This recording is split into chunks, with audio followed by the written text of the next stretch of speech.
the beginning contemporary dance technique class, lines for legs number 1.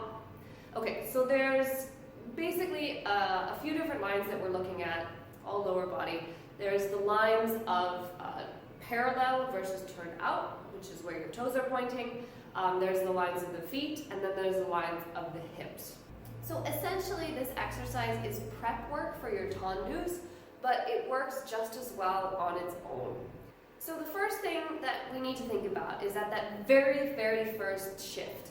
So whether it's going to the front, the side, or the back, turned in, or turned out, what usually happens with beginning dancers is as soon as they start moving one of those legs, then the hips go off balance, right? So you actually need to work on holding the muscles around your supporting leg so that while your working leg is moving, that your hips are not going all wonky.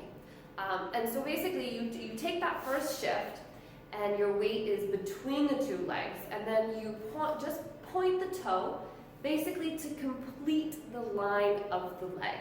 Then you put that foot down and then you squeeze the muscles of your thighs, inner thighs, and glutes to really make sure that you're pulling that leg in. You're not picking it off the floor and putting it back next to the other foot. You're dragging it on the floor so you're really feeling those muscles work.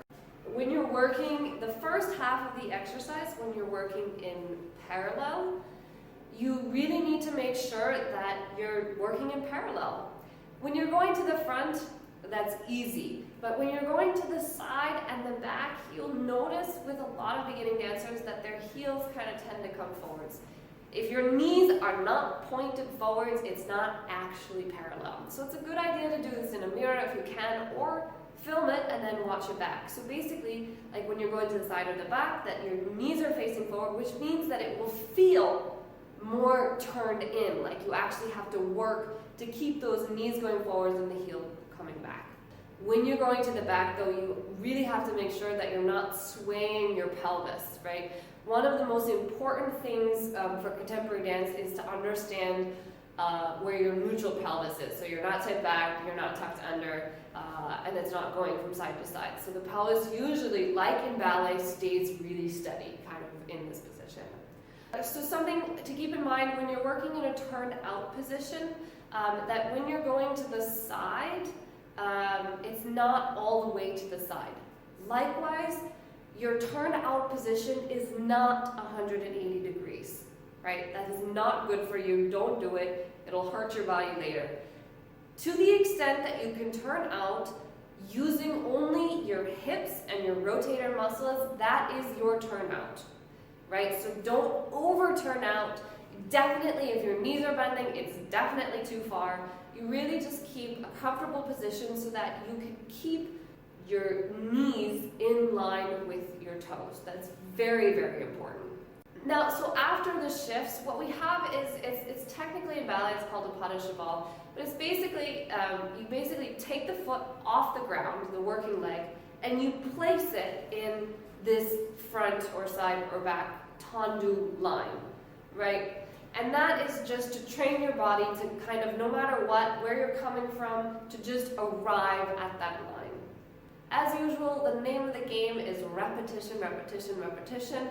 It's really important, I think, to film this and to watch it back because it's working on lines and you just have to make sure that your lines are clear. You know, that includes, you know, the lines of the foot. So I talk about it in my most recent video about having beautifully pointed feet, but basically you have to make sure that you're not sickling your feet, that you're just making these nice, clear, simple lines.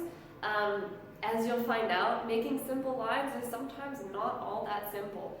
But when you start to take your legs off the ground, you know, start to do extensions, this kind of base work is going to be really, really important.